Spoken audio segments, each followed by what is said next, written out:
Comfortably lying in a snug bed beneath a warm blanket, I observed my wife Victoria in silence, half-lidded eyes fixed upon her. Just like the previous day, she had risen at the break of dawn. Dressed only in a light robe that did little to conceal her allure, she repeatedly glanced back at me in the dim room, clearly ensuring that I remained in slumber. One would think, after 2 decades of marriage, Vika would have understood that my sleep is rather delicate. Nonetheless, we had led a contented life together, raising our daughter and setting her off on her own adventures. But our little girl has blossomed into an independent young woman. Vika and I both toil at the same factory, she in the personnel department, while I serve as a driver behind the wheel of a garbage truck. Though the work can be a tad dusty, it is surprisingly lucrative. Believe me when I say that valuable items occasionally find their way into the trash. Furthermore, thanks to the factory, both Vika and I have made significant strides in our personal lives. As fortune would have it, my beloved spouse occupied a position within human resources for a couple of years, until production decided it was time to bring in a young, handsome man. Me, as you might have rightly guessed.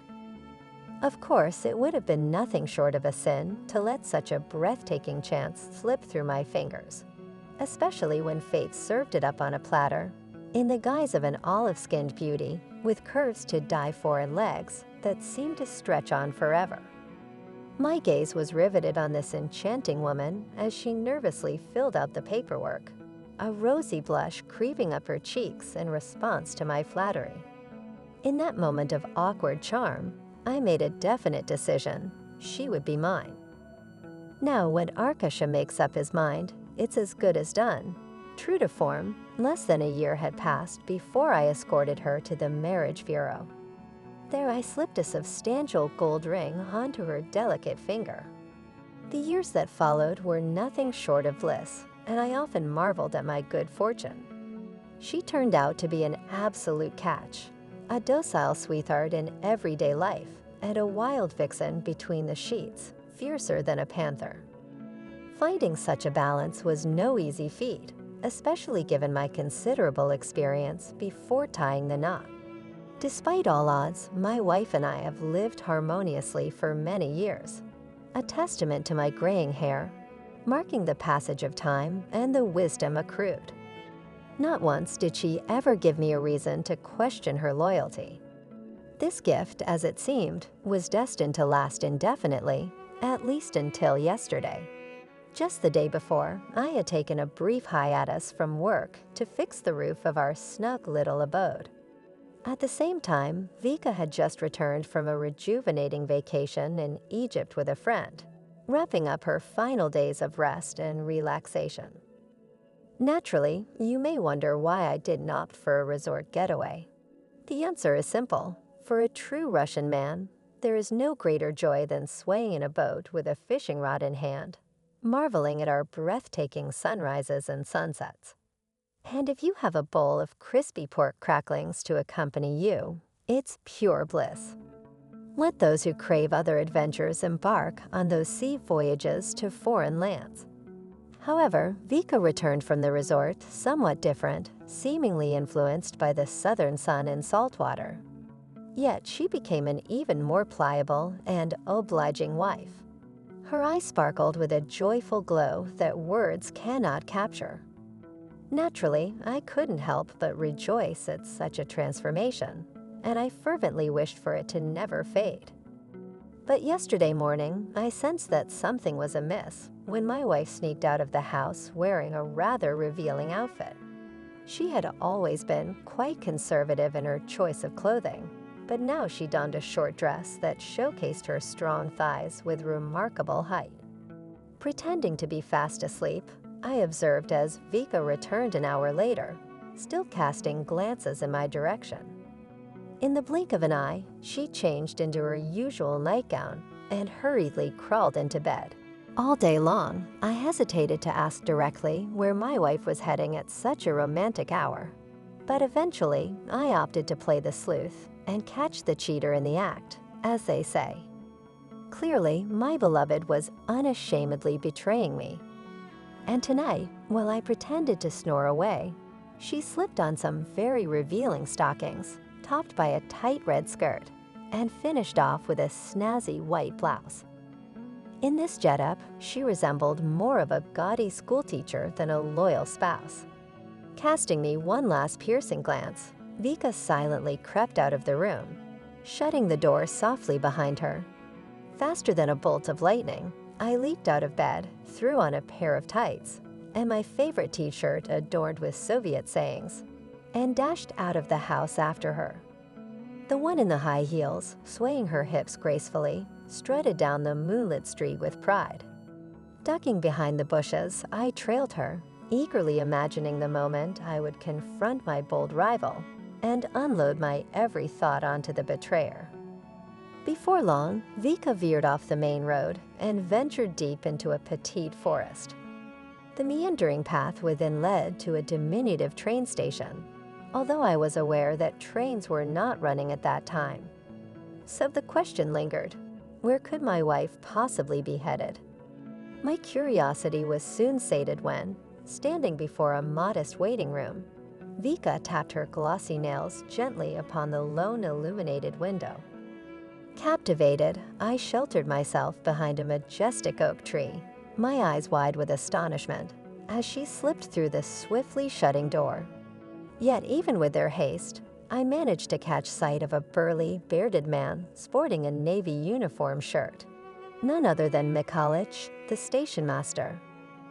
What a scoundrel! My rage ignited at the thought, for I had entrusted him with my chainsaw just the day before, for the purpose of procuring firewood. How I longed to transform him into timber myself. Fueled by indignation, I strode purposefully toward the station, intent on holding the unfaithful pair accountable for their transgressions. When I approached the window, I was overcome by a shocking sight. There stood the burly man engaging in an act with my spouse that surpasses even the explicitness of adult films. It was at that moment when reality struck me like a lightning bolt. Instead of shattering the window to expose those scoundrels to the world, I found myself unable to tear my eyes away from the unfolding scene. I must confess, it filled me with an inexplicable sense of gratification, much to my shame. And almost instinctively, I reached for my mobile device and captured the events on camera. The footage ended up lasting a good 50 minutes. However, as soon as my wife began to dress, I swiftly made my way home, faster than a speeding bullet, fearing the exposure that awaited me. Upon arriving at our house with Vika, I yearned to dive right back into bed, still catching my breath from the frantic sprint. Though truth be told, my rapid breathing stemmed not from physical exertion, as I quickly realized.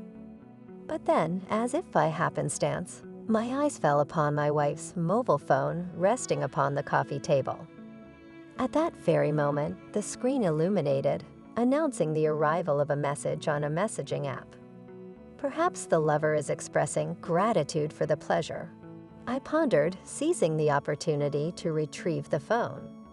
However, it turned out to be not Mikhalich at all, but the very friend with whom my beloved had ventured to the seaside. And then, glancing through their chat history, everything became crystal clear to me. As it happens, Victoria had long suffered from a void of male attention, despite my best efforts to keep up with her demanding pace, a pace not easily handled by many. Alas, it wasn't sufficient for her. Her passionate spirit craved far more. For 2 decades, Vicula endured, never once straying, but upon reaching her 50s, she found it intolerable.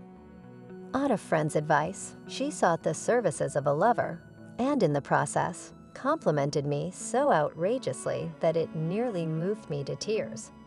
Condemn me if you want, drag my name through the mud, but I forgave Vika without hesitation. Just then, the door in the hallway squeaked. In an instant, I returned her phone to its spot and hurried to bed. Mere seconds later, my wife tiptoed into the room. Through barely open eyes, I saw her stand before the mirror, gazing at her reflection with a look of sheer contentment. Ah, if only someone could witness the joy of a fulfilled woman radiating from her. Not long ago, I had harbored thoughts of rage and betrayal, but at that moment, I couldn't even fathom revealing my knowledge of her escapades. As Victoria slipped into her nightwear, I cursed myself in my thoughts, demanding the bastard be thrown out of this house I built with my own hands. My mind envisioned exposing her to the village's disgrace and beginning divorce proceedings. But I remained silent, wrestling with my turbulent emotions. But I couldn't manage it, I simply couldn't, all because my desire for Viculia remained as strong as ever. The moment my wife climbed into bed, I put on an act, pretending to have just awoken, and pounced on the bewildered woman with the ferocity of a raging tiger. My wife didn't understand a thing, and chances are she wouldn't have even had the time to grasp the situation, as I coerced her into reliving all the pleasure she had recently experienced with her lover. Remarkably, she embraced the offered diversion, eagerly assuming control once again. And as she affectionately gripped my massive paw with her delicate hand, she whispered, her gratitude resonating softly, "Arkasha, you're insane. We've never experienced anything like this before. You're an absolute beast." I responded with a smile. This is how we'll always be now, because I had no idea what my wife was capable of. We soon found solace in each other's embrace and drifted off to sleep. From that day forward, a new chapter unfolded for us. That glorious episode was etched into my memory, for it reminded me not only of my wife's passionate nature, but also of my own. Vikulea's clandestine escapades soon dwindled and became obsolete, for they were no longer necessary. Oh, men, spare no effort in showering your attention upon your wives, for it is then that they will have strength solely for us, their beloveds.